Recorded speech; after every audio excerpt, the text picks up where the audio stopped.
দেশব্যাপী যদি আমরা এরকম ফ্যাসিলিটি তৈরি করতে পারি তাহলে কিন্তু অটোমেটিক্যালি আমাদের আরো ক্রিকেটার বের হয়ে আসবে। আমরা খেলাটাকে ঢাকার বাইরে সব জায়গায় আমরা ছড়িয়ে দিতে চাই। সেটা একটাই কারণ বিভিন্ন জায়গায় না ছড়ালে যে দর্শকের যে উৎসাহ, একই সাথে খেলোয়াড়দের যে উৎসাহ, সেটা বর্ধিত করা যাবে না।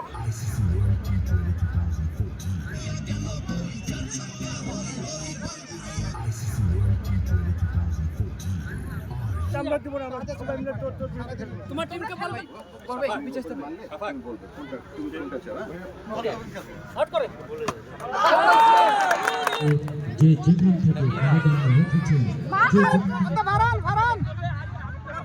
লক্ষ্য হচ্ছে যে টেস্ট ক্রিকেটের সেলিব্রেশন নাম্বার 1, নাম্বার 2 আমরা টেস্ট ক্রিকেটকে সামনের দিকে কিভাবে দেখতে চাই, এটা একটা আমরা লঞ্চ প্যাড হিসেবে দেখলাম যে বাংলাদেশের মানুষ বিশেষ করে গতকালকে খুলনা এবং আজকে রাজশাহীতে যেভাবে দেখলাম মানুষ স্বতঃস্ফূর্তভাবে টেস্ট ক্রিকেটকে স্বাগত জানাচ্ছে।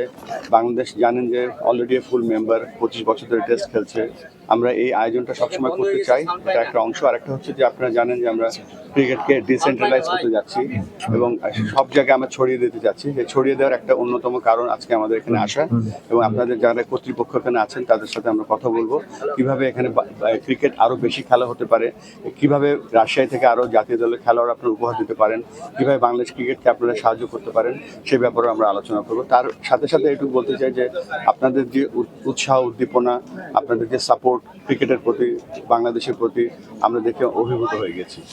দেখছেন যে এই গ্রাউন্ডসে এত সুন্দর আউটফিল্ড কিন্তু অনেক দেশে নেই, উইকেট এত সুন্দর নেই। আমি ক্রেডিট দিতে চাই আমাদের গ্রাউন্ডস কমিটির চেয়ারম্যান মাহবুব ভাই এখানে আছে। দেশব্যাপী যদি আমরা এরকম ফ্যাসিলিটি তৈরি করতে পারি তাহলে কিন্তু অটোমেটিক্যালি আমাদের আরো ক্রিকেটার বের হয়ে আসবে। আমাদের প্রধান লক্ষ্যই হচ্ছে পুরো গ্রেটার রাজশাহী রিজনের মধ্যে আমরা প্রিমিয়ার লিগ চালু করব। আমরা এখানে ক্রিকেট অ্যাক্টিভিটি আরও বাড়াবো, এখানে ট্রেনিং এর কোচিং প্রোগ্রাম, আম্পায়ারিং প্রোগ্রাম আরও বেশি বেশি করে বাড়াবো। আর সবথেকে গুরুত্বপূর্ণ যেটা, এখানে অলরেডি আমাদের এজ গ্রুপের ক্রিকেট হয় এখানে 16 বছরে, 14 বছরে, 18 বছরে, সেগুলোকে আমরা 2 দিনের ক্রিকেটে রূপান্তরিত করার চেষ্টা করব।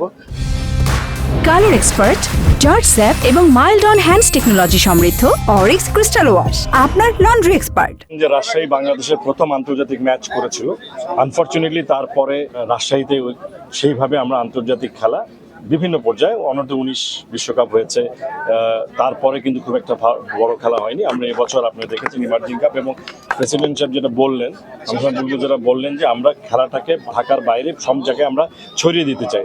সেটা একটাই কারণ বিভিন্ন জায়গায় না ছড়ালে যে দর্শকের যে উৎসাহ, একই সাথে খেলোয়াড়দের যে উৎসাহ, সেটা বর্ধিত করা যাবে না। আর একটু আন্তর্জাতিক পর্যায়ে খেলা করার জন্য কিছু ফ্যাসিলিটির উন্নয়ন করা দরকার।